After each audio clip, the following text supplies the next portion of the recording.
מלוך על כל העולם כולו בכבודך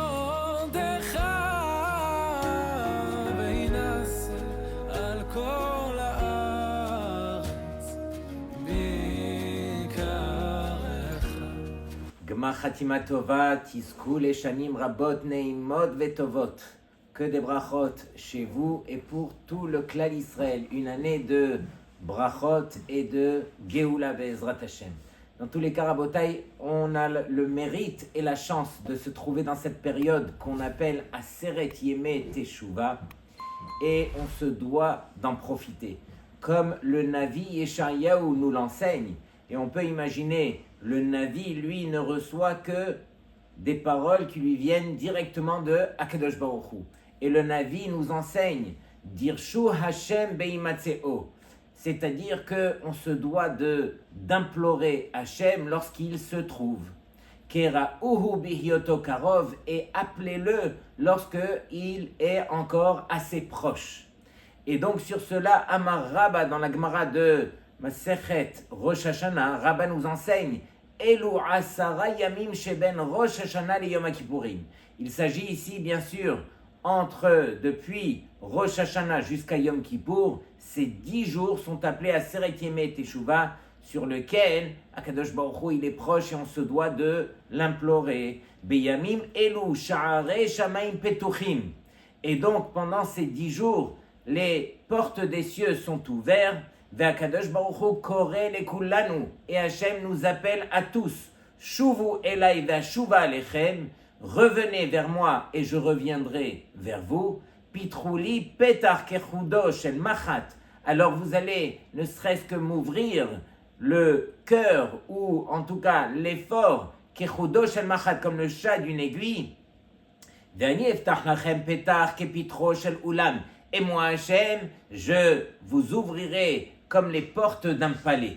Imaginez ne serait-ce qu'un petit effort. Pendant cette période de l'année, combien est-ce qu'on a gagné? Akadosh Baruch Hu se rapproche de nous. Écoutez bien aussi, il est écrit, il y a shalosh tefilot qui sont nishmaot. Il y a 3 prières au courant de toute l'année qui sont écoutées, exaucées. C'est ce qu'on a besoin le plus.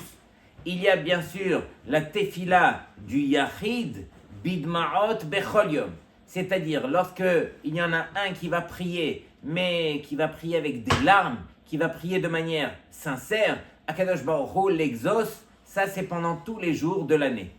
Le deuxième, c'est marqué Tfilat Tzibur Bechol Yom. Si on prie Beminyan, alors ça aussi, la Tfila du Minyan, elle est toujours écoutée, exaucée par Hashem. La troisième, alors c'est marqué Tfilat Yachid, il y a celui qui va prier Ben Rosh Hashanah le Yom Kippourim, pendant ces 10 jours, pendant Aseret Yemei Teshuva, il prie tout seul, même pas Beminyan, sa prière est exaucée. Imaginez, Rabotai, donc la grandeur de ces jours.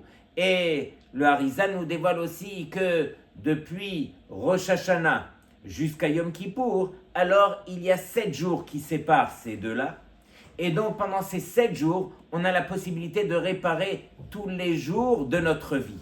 Par exemple, le lendemain de Rosh Hashanah, alors c'était, on va dire, un lundi.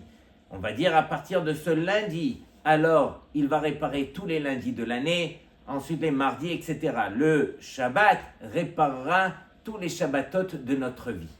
Et donc Rabotai, encore une fois, que veut dire d'abord Aseret Yemei Teshuva? Sous-entendu que il y a uniquement pendant ces 10 jours où on peut faire Teshuva, mais la mitzvah de Teshuva elle nous accompagne au travers de toute l'année, au travers de toute notre vie. Quelqu'un qui a fauté au travers de l'année, il se prend en main, il fait Teshuva, et la Teshuva elle est exaucée. Pourquoi est-ce qu'on appelle ce moment Aseret Yemei Teshuva? Écoutez bien 2 réponses que le Rabbeinu Yonah dans Sha'arei Teshuva nous donne.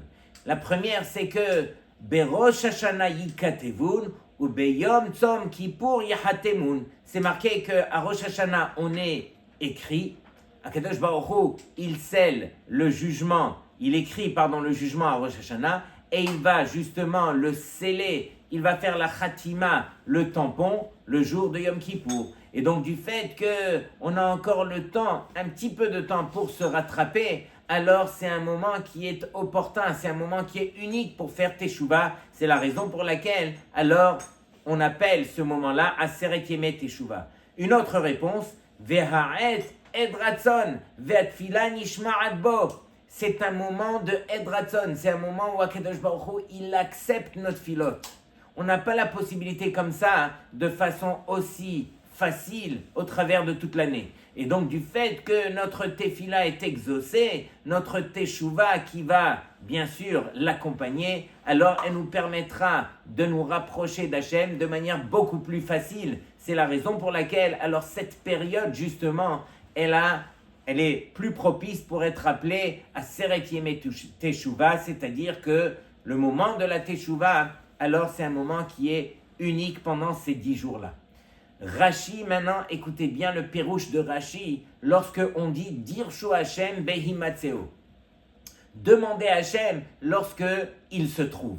Rashi nous dit, c'est quand? Lorsqu'il se trouve, Kodem Gzardin, avant que Hashem ne décrète justement son jugement. Juste avant ce moment-là, on peut encore se rattraper, alors c'est là qu'il faut implorer Hashem. Rashi ne s'arrête pas là, il dit Be'od she'ani omer lecha dorsheni. Tant que moi, Hashem, je t'appelle, alors c'est là qu'il faut venir vers moi. Rabotai, Akadosh Baruch Hu nous appelle pendant cette période d'Aseret Yemei Teshuvah. Combien on doit se sentir, mais obligé de revenir vers lui justement par cette belle mitzvah qui s'appelle Teshuvah. Et comme on le sait, le jour de Rosh Hashanah, alors bien sûr, il y a eu 3 livres qui étaient ouverts devant Hachem. Il y a eu le livre des tzadikim, où eux, ils ont été scellés, les chaim pour la vie. Il y a eu bien sûr le livre aussi des rechaim gemurim, qui eux aussi, alors ils ont été scellés, les mitas. Et il y a ceux qui restent qu'on va appeler les bénonim. Bénonim, c'est les moyens. Et chacun d'entre nous, nous dit le Rambam, on doit se considérer comme des bénonim. Et le seul moyen de s'en sortir, du fait que Hachem est proche de nous et que c'est facile, comme on l'a dit, alors il n'y a qu'une seule mitzvah qui se présente à nous pour qu'on soit considéré comme des bénonim.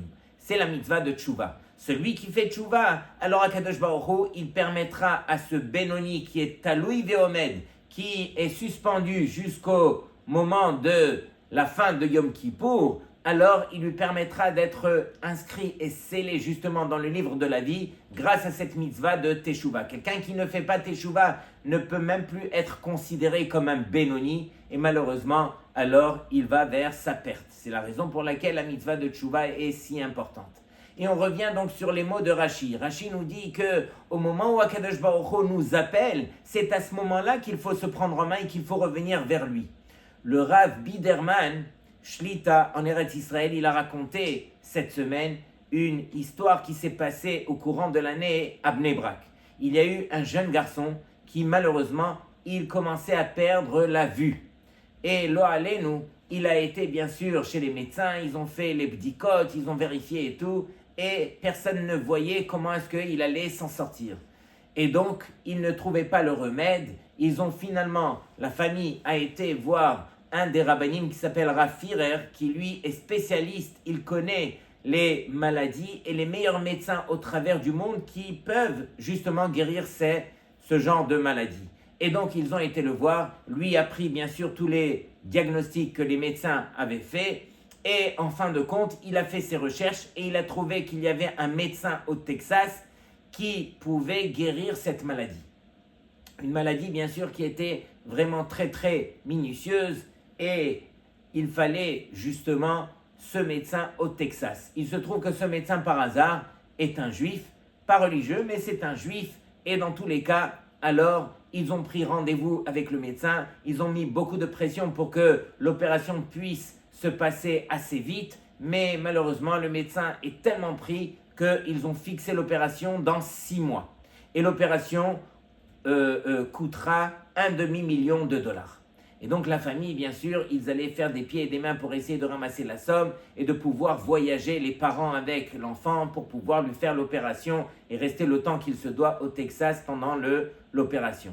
Mais il se trouve qu'en Eretz Israël, il y a eu en même temps un colloque des plus grands médecins qui venaient d'à travers le monde par rapport à toutes les maladies.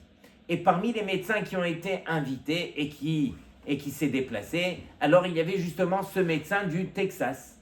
Et donc, il est venu et bien sûr, il y a eu 3 jours de conférences, de réunions, chacun qui prenait la parole. Et en fin de compte, ils ont dit, bon, on va faire un petit tour en Eretz Israël pour leur montrer un petit peu comment est-ce que ça marche. Et ils les ont même emmenés dans la ville de Bnei Brak. Pourquoi ? Parce que là-bas, il y a la prestigieuse Yeshiva de Ponyovitch, où là-bas, il y a le Hechal qui est tout en or. Et donc, c'est un Hechal qui est magnifique. Et donc, ils ont amené tous ces médecins. Et entre autres, ils ont vu la Yeshiva de Ponyovitch. En sortant de là-bas, c'était le soir tard. Il était déjà près de minuit. Et donc, ils ont vu qu'il y avait un attroupement en dehors de la Yeshiva. Et il y avait beaucoup de monde qui était là-bas. Il y avait des gens qui essayaient de les aider, etc. Et donc, le médecin en question, celui du Texas, il demande, mais c'est quoi cette histoire-là? Pourquoi il y a un attroupement? Pourquoi il y a autant de gens et tout ça? Il est minuit, pourquoi ils ne vont pas dormir? Et donc, ils leur ont expliqué qu'il s'agit ici d'un gmach d'argent. C'est un endroit où on prête l'argent. Et ces gens qui sont là-bas, ce sont des bénévoles. Ils restent là-bas jusqu'à 2h du matin et ils prêtent cet argent de leur temps libre, justement pour que les gens ils puissent s'en sortir. Et après, dès que les gens ils ont de quoi, ils viennent pour rembourser. Lui, il voit ça, il dit, mais un tel chesed, une telle mitzvah aussi gratuite, moi aussi je me dois de faire quelque chose. Et il s'est rappelé que justement, il devait faire cette opération à cet enfant qui est de Bnei Brak. Il avait bien sûr le numéro de ce Rav Firer qu'il avait contacté et il l'appelle et il lui dit, devine quoi, je me trouve ici à Bnei Brak. Si tu m'organises une salle d'opération, je serai prêt à faire de façon gratuite l'opération à ce jeune garçon, au lieu qu'il vienne dans 6 mois au Texas, etc. Alors je serai prêt à le faire.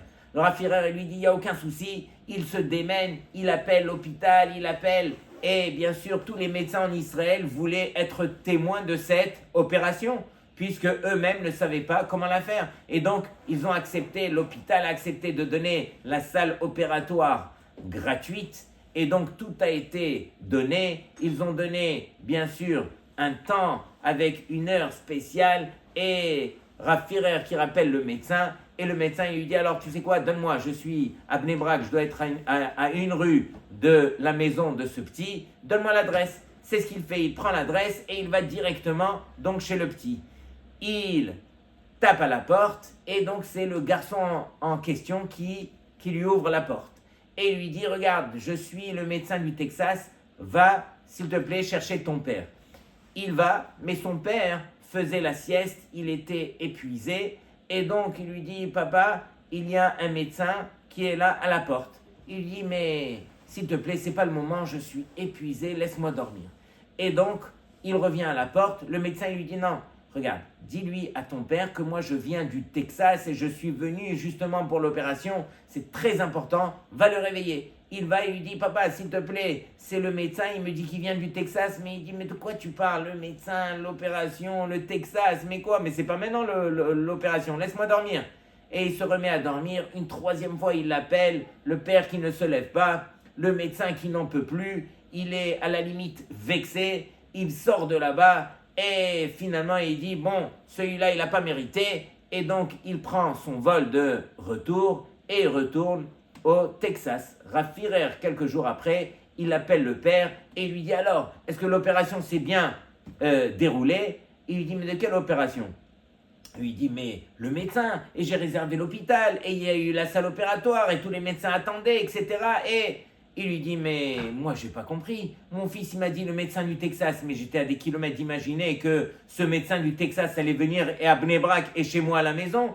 Et donc, j'ai dit à mon fils que je dormais. Et donc, on a raté l'opération. Et en fin de compte, Rabotai, alors finalement, l'opération a eu lieu 6 mois après. Ils ont dû voyager avec l'enfant et ils ont payé $1,5 million de dollars. Et Baruch Hashem, l'opération s'est bien déroulée. Mais Rabotai, regardez le gâchis. Akadosh Baruch Hu, c'est exactement ce qu'on est en train de vivre. Akadosh Baruch Hu, il vient taper à notre porte. C'est le médecin par excellence. Il vient nous rendre visite. Et nous, à ce moment-là, on va rester dans notre lit. On ne va pas venir à sa rencontre. On ne sera pas au rendez-vous comme il se doit. Rabotai, c'est quelque part quelque chose qui devrait nous réveiller. On doit être sensible au moment qu'on est en train de vivre, essayer d'en profiter pleinement. Le Rav Elchanan Wasserman, il ramène une question de son maître, le Chafetz Chaim. Il dit que dans la Gemara, on voit que dans Masechet Kiddushin, celui qui a fait des mitzvot pendant toute sa vie, 50 ans de vie, il a fait des mitzvot. Et malheureusement, arrivé à l'âge de 50 ans, il est toré à la Rishonot. Il regrette ses mitzvot. Ça peut arriver. Il y a des fois que ça ne se passe pas comme on aurait voulu et on se sent contrarié et on a envie quelque part de se révolter. Malheureusement, lo aleinu. Et finalement, alors on finit par regretter ses fautes. La Gemara elle dit, alors toutes ces fautes, on finit par regretter ses mitzvot. La Gemara elle dit, alors que toutes ces mitzvot sont effacées, et il sera considéré comme un rachat. Pendant que, écoutez bien le contraire, pendant que quelqu'un qui pendant 50 ans de sa vie, il n'a fait que des averot, il vivait comme un rachat. Et après 50 ans, il se prend en main, il fait une réelle teshuva. Alors, si c'est une teshuva, mais ahava par amour, il transforme toutes ces averot en mitzvot. Si c'est une teshuva uniquement meira par crainte, alors il va annuler ses fautes. Mais dans tous les cas, Rabotai, il sera considéré comme un tzaddik. Et sur cela, on pose la question, mais ce n'est pas juste. Le premier, il a vécu toute sa vie à faire des mitzvot. C'est vrai qu'il a regretté, et là on le considère comme un rachat. Pendant que l'autre, toute sa vie, il a vécu comme un rachat. Il finit par faire teshuva, et on le considère comme un tzaddik. Qu'est-ce qui se passe? Comment est-ce qu'on arrive à comprendre cela? Rabotai, il n'y a qu'une seule réponse à cette question. C'est montrer le chesed qu'il y a derrière cette mitzvah de teshuva. Il n'y a pas de logique, Rabotai, au niveau de la teshuva. Toutes les mitzvot, de manière générale, alors, elles font référence au futur.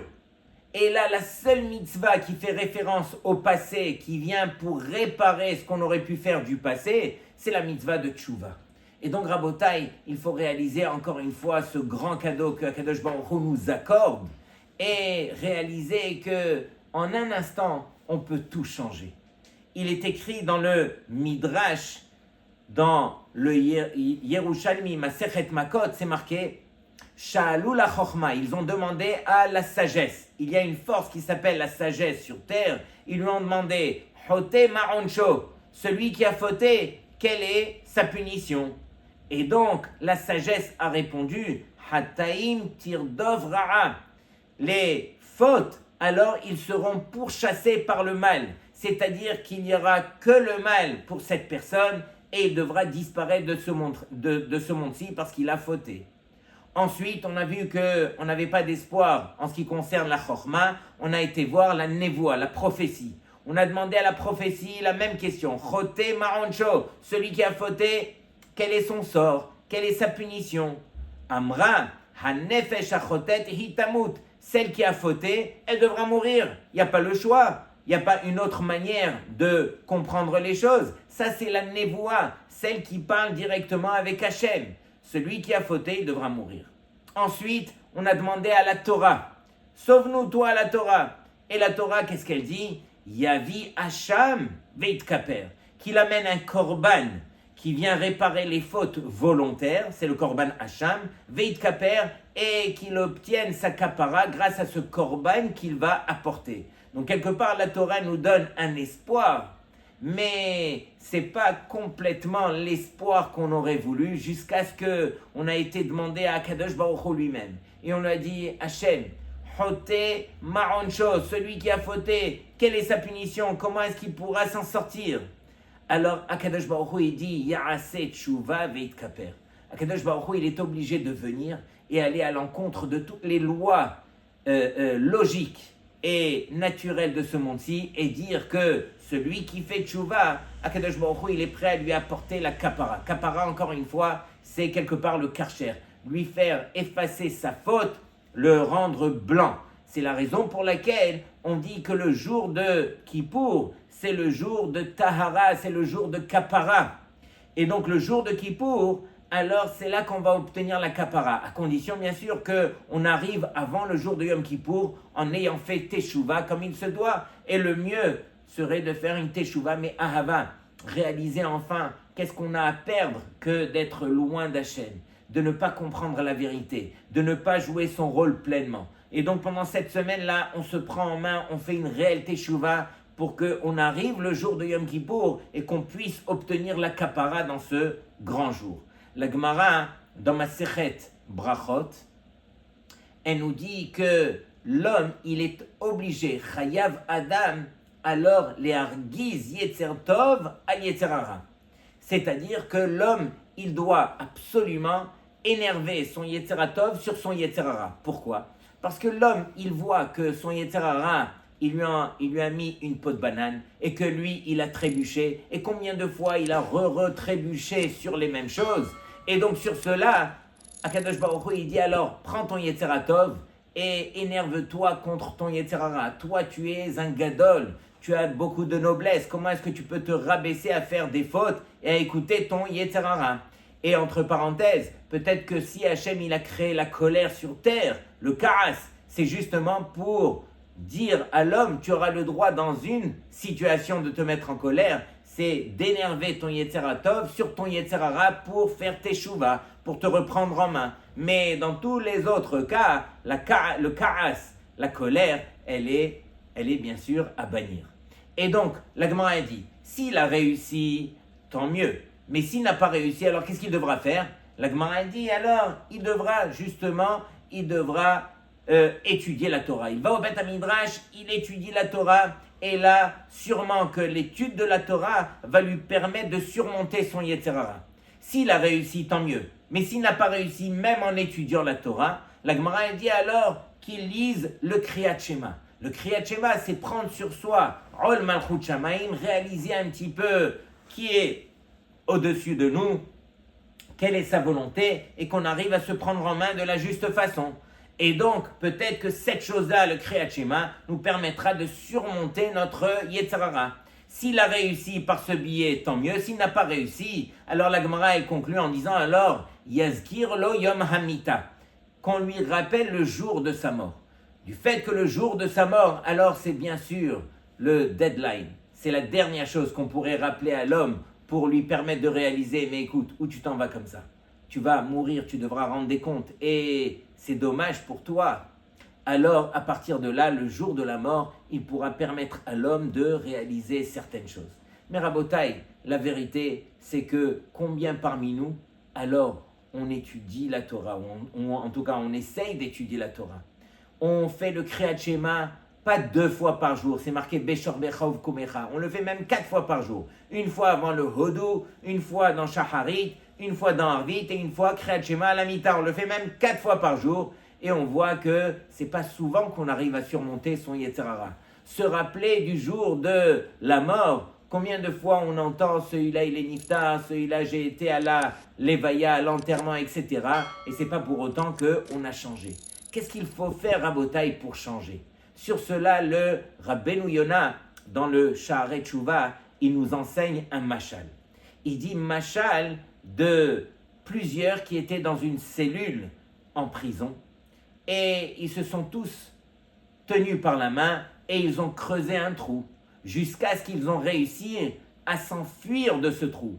Mais il y a Shloumiel qui est resté dans la prison. Lui, il est resté assis et finalement le gardien est arrivé, il l'a trouvé ici et il a pris son bâton, il a commencé à le frapper sur sa tête. Et il lui dit, stupide, tu t'es pas enfui comme les autres et donc c'est la raison pour laquelle je te frappe. Mais Rabotai, quelqu'un comprend ce machal? Ce Shloumiel, il a voulu bien faire. Qui est-ce qu'on aurait dû punir? Ceux qui ont creusé le trou et qui se sont enfuis, qui ont fait les voleurs, pendant que lui, il a voulu rester honnête Il est resté à sa place. Pourquoi il va recevoir des coups de bâton sur la tête? Normalement, comment est-ce qu'on aurait dû écrire ce machal? On aurait dû l'écrire tout simplement que est arrivé l'anniversaire du roi.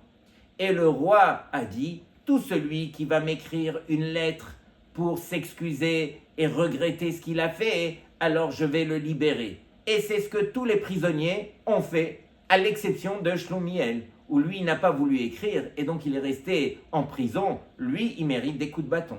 Et donc, encore une fois, que veut dire ce machal?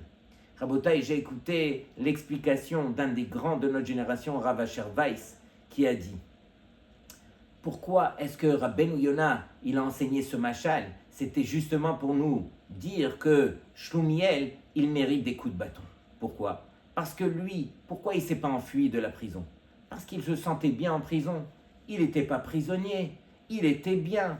Et malheureusement, Rabotai, combien parmi nous, alors on est quelque part comme ce Shlomiel, on est sur terre, on est quelque part prisonnier avec notre Yetzer Hara, et on ne se prend pas en main, on ne fait pas la guerre contre notre Yetzer Hara, c'est à la limite notre ami, on est main dans la main avec le Yetzer Hara, qui sait qui veut se battre tous les jours contre son Yetzer Hara.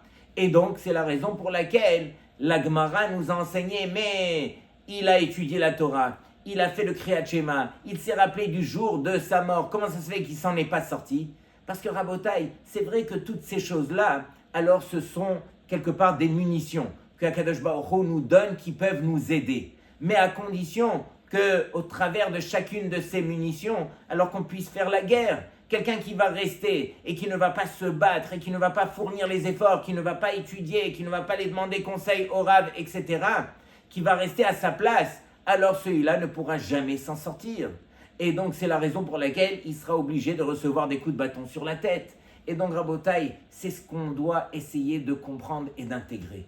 Akadosh Baruch Hu nous accorde un moment qui est unique dans l'année et dans notre vie. C'est ce moment de Yom Kippour qu'on se doit de chérir à chaque instant. Il y a celui qui va arriver le jour de Yom Kippour et qui va subir Yom Kippour. Ça veut dire quoi? Il va prendre son Marzor de Yom Kippour, son livre, et il va voir, mais quoi, il y a 698 pages. On ne va jamais terminer. Et il reste encore 695. Et encore, et il regarde la montre, et il a chaud, et j'ai une mauvaise place. Rabotai, Yom Kippour, c'est prendre son livre, se mettre devant Boré Olam et faire un travail qui est interne pour essayer de changer, s'améliorer et grandir, devenir un Ben Adam, devenir celui que Akadosh Baruch Hu, il a dit, tu sais quoi, toi et moi, on va s'associer et on va créer Adam. Et donc c'est ça qu'on doit ressembler le jour de Yom Kippour. Il y a une dernière chose que je voulais partager avec vous, c'est que la Gemara nous ramène qu'il y a une discussion entre Rabbi et Rabbanan. À quel sujet? Est-ce que le jour de Yom Kippour, Itzumo shel Yom mechaper olo, est-ce que le jour de Yom Kippour, il permet justement d'obtenir la kapara, d'obtenir le pardon des fautes, le karcher des fautes, ou bien non, il faut absolument faire teshuva? Rabbi nous enseigne que Itzumo shel Yom mechaper, le jour de Yom Kippour, il permet de pardonner. Pendant que la halakha est fixée comme les chachamim qui disent que non, que le jour ne pardonne que s'il est accompagné par une teshuva. Et donc la halakha est comme ça, Rabotai, on se doit de faire teshuva le jour de Yom Kippour. Mais dans tous les cas, quel est cet avis de Rabbi qui dit que Itzumo shel Yom mechaper? Qu'est-ce que ça veut dire que le jour même de Yom Kippour, il permet de pardonner? Et sur cela, Akadosh Baruch Hu dit, parmi tous les jours de l'année, j'en ai choisi un qui m'appartient. Akadosh Baruch Hu, il dit comme ça, Yamim yotzro velo echad bahem. Ça, c'est marqué dans le Tehillim que Hachem, il a réservé un qui va lui appartenir. Akadosh Baruch Hu yatzar et kol hayamim bashana vehu ishir le'atzmo yom echad. Il a justement créé tous les jours de l'année, mais il va garder un seul pour lui. Ki gadol yom Hashem venora meod umi yechilenu. Et donc ce jour, c'est Yom Kippourim. Maintenant, qui c'est qui va emmener justement la kapara?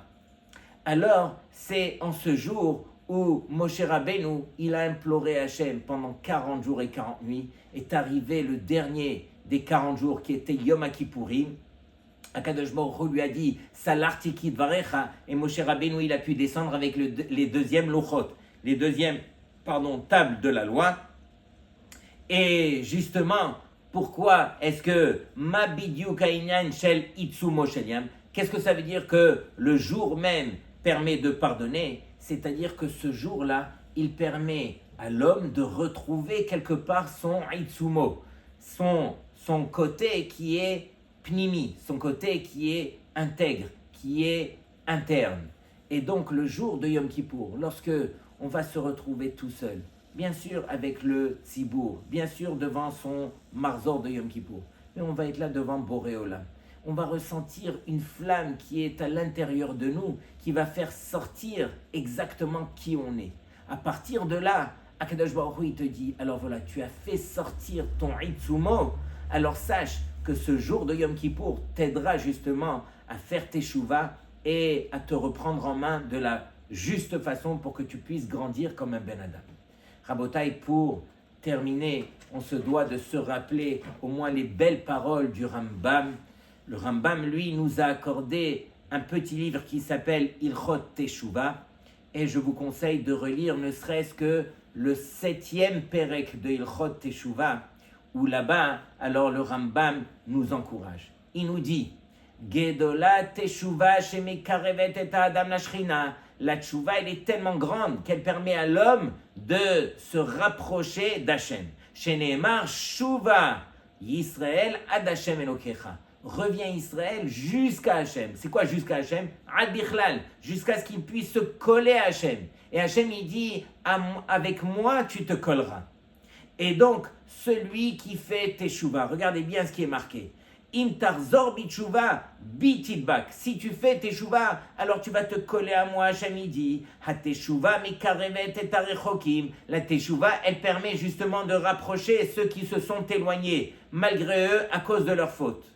Emesh Hayazé Sanoui Lifne Amakom. Celui-là, hier, il était considéré comme détesté devant Akadosh Baruch Hu à cause de ses fautes. Meshukatz Meruchak Vetoeva. Il était considéré comme loin, comme une abomination, comme quelqu'un de dégoûtant devant Hachem. Vehayom, mais aujourd'hui où il a fait tchouva, Hu Ahuv, il est aimé. Venechmad, il est agréable. Karov, il est proche d'Hachem. Veyedid, et il devient l'ami, mais quoi, le meilleur ami d'Hachem, Yedid d'Hachem. Et donc, Akadosh Baruch Hu, lui, justement, alors il n'écarte personne. Au contraire, Akadosh Baruch Hu, lui, il ne veut pas voir le rachat mourir. Il ne veut pas non plus le voir être puni. Il veut uniquement que chacun d'entre nous, on puisse reprendre un petit peu ses responsabilités et faire face réellement aux efforts qu'on se doit de faire pour justement se rapprocher de lui. Rabotai, c'est un jour qui est unique et c'est une semaine qui est unique. On se doit d'en profiter. C'est ce qu'on souhaite à tout le Ham Israël, que cette année soit vraiment une année de brachot comme il se doit, que toutes les brachot que vous souhaitez, qu'elles vous viennent de la façon la plus facile et que tout le Ham Israël puisse mériter Be'ezrat Hashem la Géoula. Alors, Gmar Hatima Tova, Vetisku Leshanim Rabot, Neimot Vetovot. מלוך על כל העולם כולו